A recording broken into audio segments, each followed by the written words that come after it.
আসসালামু আলাইকুম রহমতুল্লাহি ওয়াবারাকাতুহ। দিনী আমল ইউটিউব চ্যানেলের দিনী ভাই বোনেরা, আমি আশা করি আল্লাহ তাআলার অশেষ রহমতে আপনারা ভালো আছেন, সুস্থ আছেন। আলহামদুলিল্লাহ। বৃহস্পতিবার দিনে বা রাতে আপনারা কষ্ট করে শুধুমাত্র একবার এই ছোট্ট দোয়াটি পড়বেন। রব্বুল আলামিন চাহে তো আপনার জীবনের সকল অভাব এই দোয়ার আমলের ওসিলায় ইনশাল্লাহ দূর হয়ে যাবে এবং আপনার পরিবার সংসারে রিজিকে বরকত নামে আসবে। আমি অনুরোধ করছি, অত্যন্ত গুরুত্বপূর্ণ ছোট্ট একটি ভিডিও, আশা করছি এই ভিডিওটি পুরোপুরি দেখে আমলটি আপনি নিয়ম সহকারে করবেন। আল্লাহ তাআলা ইনশাল্লাহ আপনার পরিবার সংসারে রিজিকে বরকত দেবেন, আপনার ঋণ মুক্তির কোনো না কোনো একটা ব্যবস্থা করেই দেবেন। তো চলুন সম্পূর্ণ ভিডিওটি মনোযোগ দিয়ে দেখি। আল্লাহ তাআলা আমাদের জীবনে দিন ও রাত দুটি ধারা রেখেছেন। এর মধ্যে কিছু দিন ও রাতকে বিশেষভাবে বরকতময় করেছেন। এতে সঠিকভাবে আমল করলে দুনিয়া ও আখিরাতে সফলতা লাভ হবে। এমন একটি রাত হলো বৃহস্পতিবার রাত, অর্থাৎ জুমার দিনের আগের রাত। বৃহস্পতিবার সূর্যাস্ত থেকে শুক্রবার শবে সাদিক পর্যন্ত সময়টা অনেক বরকতপূর্ণ। হাদিসেও এই রাতের অনেক ফজিলত, বরকত ও উপকারিতা বর্ণিত হয়েছে।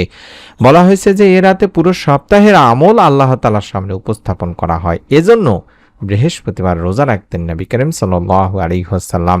এ বিষয়ে নবী করিম সাল্লাল্লাহু আলাইহি ওয়াসাল্লাম বলেন, বৃহস্পতিবার ও সোমবার আল্লাহ তাআলার সামনে বান্দার আমল উপস্থাপন করা হয়।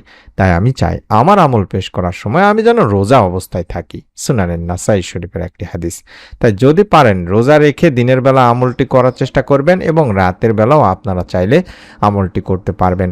আমরা এই বৃহস্পতিবার দিনে রাতে এই ছোট্ট দোয়ার আমলটি করব। যারা অভাবে আছেন, ঋণের মধ্যে আছেন, রিজিকে বরকত নেই, তারা এই ছোট্ট দোয়াটি পড়বেন নিয়ম মেনে। মানুষ অভাবে ও সংকটে পড়ে, এটি জীবন ব্যবস্থার খুবই স্বাভাবিক একটা বিষয়। তাই কেউ যখন আর্থিক দুরবস্থায় পড়ে কিংবা গুরুতর প্রয়োজনে বাধ্য হয়, তখন অন্যের কাছ থেকে ঋণ নেয় আর এই ঋণের টাকায় নিজের প্রয়োজন ও আবশ্যকতা পূরণের চেষ্টা করে। কিন্তু ঋণ কারো কারো জীবনে কখনো অভিশাপ বয়ে আনে। ঋণদাতাকে যেমন ঋণ আদায় করতে না পারার হতাশায় ভুগতে হয়, তেমনি ঋণ গ্রহীতাকেও ঋণদাতার বাক্য বানে নাজেহাল হতে হয়। দিনী ভাই বোনেরা, কখনো কখনো তো অসম্মানজনক আচরণের শিকার হতে হয়। তাই ঋণ গ্রহীতা যিনি ঋণ নিয়েছেন তিনি সব সময় কামনা করেন যেন আমি খুব দ্রুত ঋণ পরিশোধ করে দিতে পারি আর ঋণের অভিশাপ থেকে মুক্ত হতে পারি। দ্রুত ঋণ আদায় করতে বা ঋণ মুক্ত হতে সক্ষম হওয়ার জন্য আল্লাহ রাসূল সাল্লাল্লাহু আলাইহি ওয়াসাল্লাম কিছু দোয়া ও আমল শিক্ষা দিয়েছেন। তিনি ভাই বোনেরা, হাদিসে বর্ণিত আছে তিনি ঋণ থেকে বাঁচার জন্য আল্লাহ তাআলার কাছে অত্যাধিক আশ্রয় প্রার্থনা করতেন। একবার চতুর্থ খলিফা আলী রাদিয়াল্লাহু তাআলা আনহুর কাছে এরকম একটি ঋণী ব্যক্তি এসে বলেছিলেন যে আমাকে কিছু সাহায্য করুন, আমি ঋণ পরিশোধ করব। এ সময় হযরত আলী রাদিয়াল্লাহু তাআলা আনহু তাকে বলছিলেন, আমি কি তোমাকে কয়েকটি শব্দের শিক্ষা দিব বা দোয়া শিখিয়ে দিব, যে দোয়াটি আমাকে আল্লাহ রাসূল সাল্লাল্লাহু আলাইহি ওয়াসাল্লাম শিক্ষা দিয়েছিলেন। তুমি যদি এটা পাঠ করো তাহলে আল্লাহ হয় তোমার ঋণ মুক্তির ব্যাপারে দায়িত্ব নেবেন, যদি তোমার ঋণ পর্বত সমানও হয়। সুবহানাল্লাহ। এরপর আলী রাদিয়াল্লাহু তাআলা আনহু নিম্নোক্ত এই ব্যক্তিকে এই দোয়াটি পড়তে বলেছিলেন। তিনি ভাই বোনেরা, অর্থাৎ এটি তিরমিজি মুসনাদে আহমদের একটি হাদিস। তাই মন থেকে নিয়ত করে আপনি যদি এই আমলটি করেন, আল্লাহ তাআলা আপনাকে কোনো না কোনো একটা মাধ্যম থেকে রিজিক দান করবেন। আপনার চিন্তার বাহিরে থেকে, আপনার কল্পনার বাহিরে থেকে আপনার অভাব অনটন ইনশাআল্লাহ ঋণ ইনশাআল্লাহ দূর হয়ে যাবে। আল্লাহুম্মা কফিনি বিহালালিকা আন হারামিকা ওয়া আগনিনি বিফাদলিকা আম্মান সিওয়াক। আমি দোয়াটি দেখাই দিচ্ছি আরবি বাংলা উচ্চারণ সহকারে, মাত্র একবার হলেও পড়বেন ছোট্ট নিয়মটি মেনে। আমি নিয়মটি কিছুক্ষণের মধ্যে শিখিয়ে দেব, আপনারা দোয়াটি সংগ্রহ করে নিন। আল্লাহুম্মা কফিনি বিহালালিকা আন হারামিকা ওয়া আগনিনি বিফাদলিকা আম্মান সিওয়াক। হে আল্লাহ, হারামের পরিবর্তে তোমার হালাল রুজি আমার জন্য যথেষ্ট করো, আর তোমাকে ছাড়া আমাকে কারোরই মুখাপেক্ষী করো না, এবং সে অনুগ্রহের দ্বারা আমাকে তুমি সচ্ছলতা দান করো।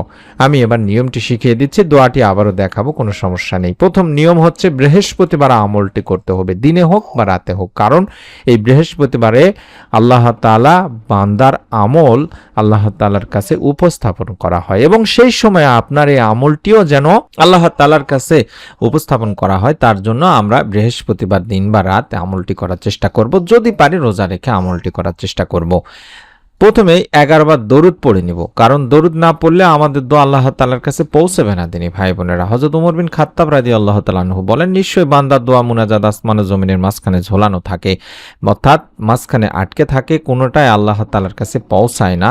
আল্লাহ তাআলার যতক্ষণ না আপনি নবীর প্রতি দরুদ পাঠ করবেন সেই দোয়া আল্লাহ তাআলা কবুলও করবেন না। তাই আমাদের প্রথম কাজ হলো ছোট্ট দরুদ যে দরুদটি স্ক্রিনের মধ্যে দেখাচ্ছি এটি অন্তত 11 বার পড়ে নেওয়া। আল্লাহুম্মা সাল্লি আলা মুহাম্মাদি ওয়া আলা আলি মুহাম্মাদ, আল্লাহুম্মা সাল্লি আলা মুহাম্মাদি ওয়া আলা আলি মুহাম্মাদ, এভাবে অন্তত 11 বার পড়ে নিব, যাতে করে আমাদের দোয়া আল্লাহ তাআলার কাছে পৌঁছায়। এবং তারপরে মাত্র কম করে হলেও আল্লাহুম্মা ইকফিনি বিহালালিকা আন হারামিকা ওয়া আগনিনি বিফাদলিকা আম্মান সিওয়াক, এভাবে অন্তত একবার হলেও পাঠ করে দুখানা হাত তুলে আল্লাহ তাআলার কাছে রিজিকে বরকত চাইবো, আল্লাহ তাআলার কাছে আমাদের ঋণের জন্য মুক্তি চাইবো, অভাব থেকে রক্ষা চাইবো। আল্লাহ তাআলা ইনশাআল্লাহ আপনাকেও নিরাশ করবেন না। প্রতিটি কাজ নিয়তের উপরে নির্ভর করে, তাই নিয়ত করে আমল করতে হয়। প্রত্যেকের ভিডিওটিতে আমিন অন্তত লিখে নিয়ত করে আমলটি করুন। আমরা আপনাদের জন্য দোয়া করি, আপনারাও প্রত্যেকের জন্য দোয়া করুন। ভিডিওটি আপনার নিকট আত্মীয় স্বজনদের কাছেও শেয়ার করুন। আমরা প্রতিদিন এই চ্যানেলে ভিডিও দিচ্ছি ইনশাআল্লাহ। আগামীকাল জুমার দিনের ভিডিওটি পাওয়ার জন্য হলেও এখনই চ্যানেলটি সাবস্ক্রাইব করে বেল বাটনটি অন করে রাখুন। সকলে ভালো থাকুন, সুস্থ থাকুন। আসসালামু আলাইকুম ওয়া রাহমাতুল্লাহি ওয়া বারাকাতুহু।